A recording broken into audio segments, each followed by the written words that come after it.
हम कहते हैं कि दीदी वोट देना, तो मुंह से नहीं बोल रहे। गल्ला खा गए, रुपया खा गए, पैसा खा गए, नमक खा गए, और मुंह से नहीं बोल रहे, नमस्कार स्वीकार नहीं कर रहे। ये कहाँ का न्याय है? ये पैसे दिए कह रहे हो। मैं जरा जानना चाहता हूँ कि मामा के घर से लाए थे क्या? ना मामा के घर से ला करके दिया है क्या? द लाइव टीवी, सच सबसे आगे।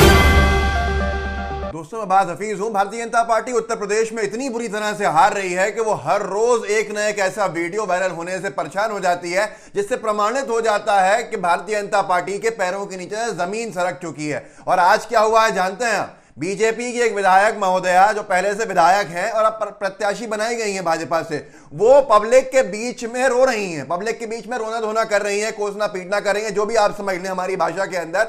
मतलब यह है कि भारतीय जनता पार्टी की विधायक, सिटिंग एमएलए और बीजेपी की प्रत्याशी गरीबों को कह रही हैं कि हमारा सब कुछ खाने के बाद, राशन पानी लेने के बाद हम ही को हमारे ही नमस्ते स्वीकार नहीं करते। मतलब ये जो उनका दर्द है वो छलक उठा है जनता के बीच में। न्यूज़ 24 ने लिखा है, हमारा पैसा खा गए, नमक खा गए, सारी सुविधाएं ले ली, आज जब हम वोट मांगने जाते हैं तो लोग नमस्ते स्वीकार नहीं करते हैं।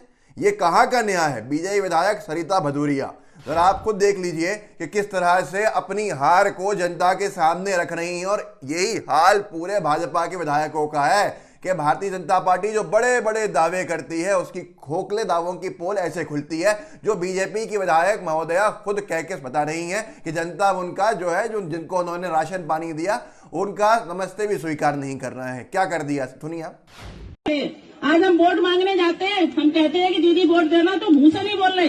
गल्ला खा गए, रुपया खा गए, पैसा खा गए, नमक खा गए, और मुंह से नहीं बोल रहे, नमस्कार स्वीकार नहीं कर रहे। ये कहाँ का न्याय है?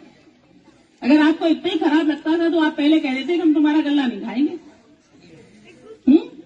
ये तो ईमानदारी नहीं हुई ना।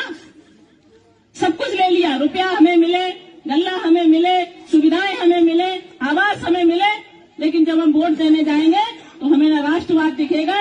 तो यहां पर जो आपने सुना वीडियो, सबसे पहले तो विधायक महोदया की हार साफ दिख रही है और यही हाल पूरी भाजपा का उत्तर प्रदेश में है। लेकिन बड़े सवाल हैं यहां पर। सवाल यह है कि ये पैसा ये अपने घर से लाई थी? क्या राशन पानी इन्होंने घर के पैसों से दिया था? ये जनता का अधिकार है। ये गरीबों को अपमानित करने का जो तरीका है, भारतीय जनता पार्टी को भारी पड़ेगा। ये जनता का अधिकार है और जनता को आपने कोई एहसान नहीं कर दिया है। ये आपको चुना ही इसलिए गया है कि सारी सुविधाओं का जो संचालन है वो सही तरीके से हो। माननीय विधायक महोदया ये भूल गई हैं कि जो जनता का पैसा है, को पैसा दिया है, वो टैक्स पेयर्स का पैसा, और जो बजट के अंदर उनका अलोकेशन होता है, जो हमारे गरीब परिवारों के लिए, जिनके पास खाने को नहीं है, जिनके पास पहनने को नहीं है, जिनके पास शिक्षा दिलाने को पैसा नहीं है, भारत की सरकार ने, जब कांग्रेस की 70 सालों की सरकार ने जो किया वो ये है कि ऐसा तरीका बनाया, सिस्टम बनाया कि जनता को जनता का पैसा वापस मिले।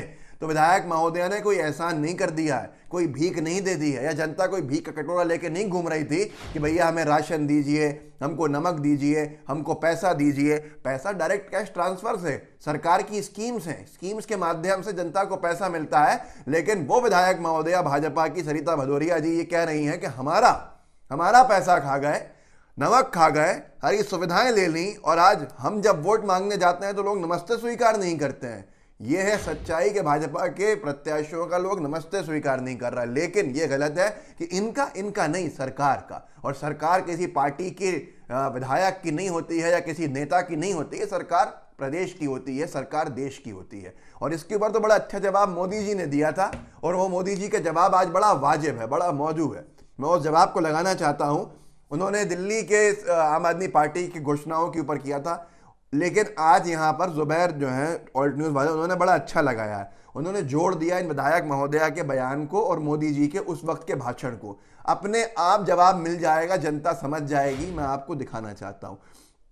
जुबैर ने लिखा है, इटावा के भाजपा विधायक सरिता भदौरिया का कहना है, पैसे खा गए, रुपया खा गए, नमक खा गए, बात नहीं कर रहे। ये कहाँ का न्याय है?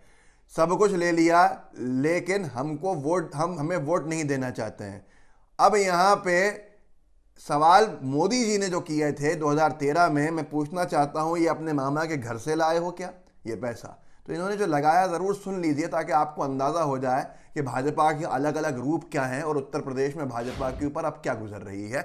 और जो विधायक महोदया ने आरोप लगाए जनता पे, उसका जवाब 2013 में मोदी जी के भाषण से मिलता है। ये इस भाषण से कनेक्टेड नहीं है लेकिन बहुत वाजिब है, सुनिए।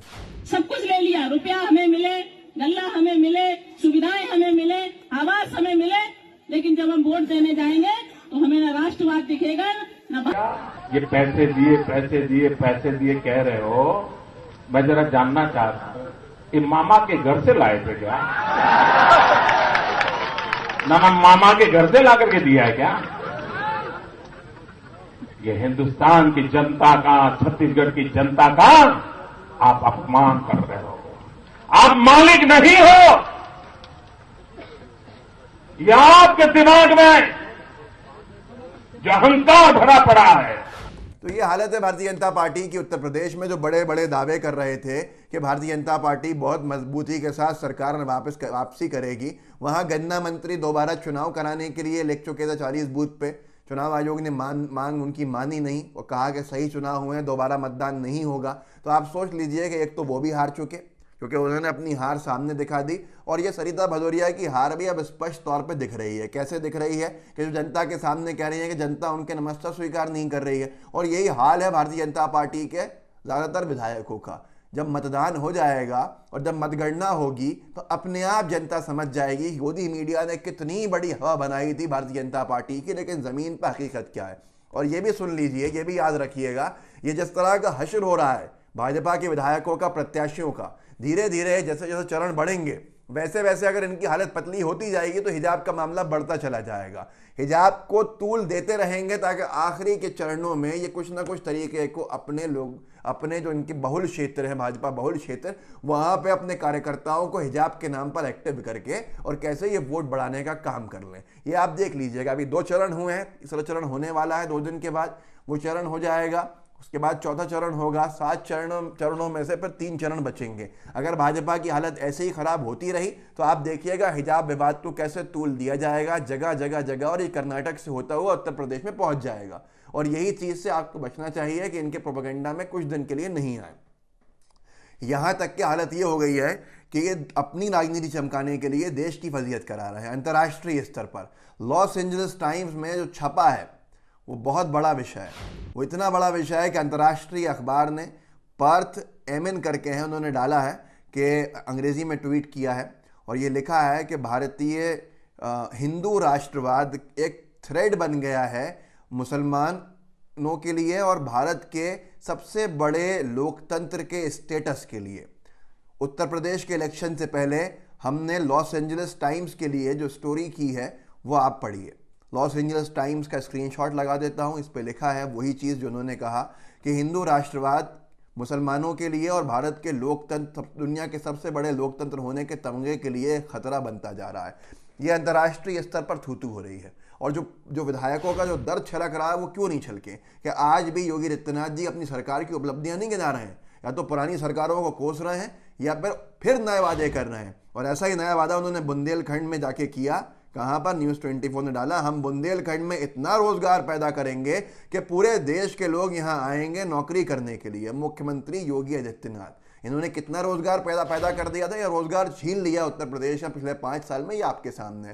थोड़ी सी इनका वर्जन सुन लीजिए ताकि आपको सनद रहे कि ये कहा था इन्होंने। इसमें हर जनपद में हम औद्योगिक क्लस्टर बनाएंगे और औद्योगिक क्लस्टर में तमाम फैक्ट्रियां बनाएंगे।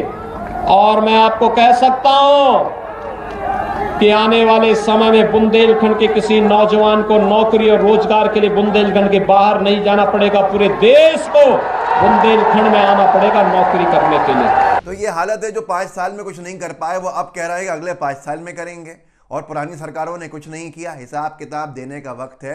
तो जो भाजपा विधायिका के साथ हो रहा है वही सबके साथ हो रहा है कि जनता अब इनके नमस्ते भी स्वीकार नहीं कर रही है।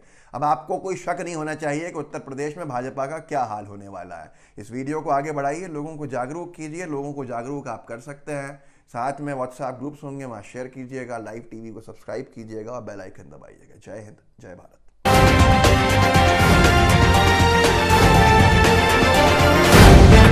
द लाइव टीवी, सच सबसे आगे।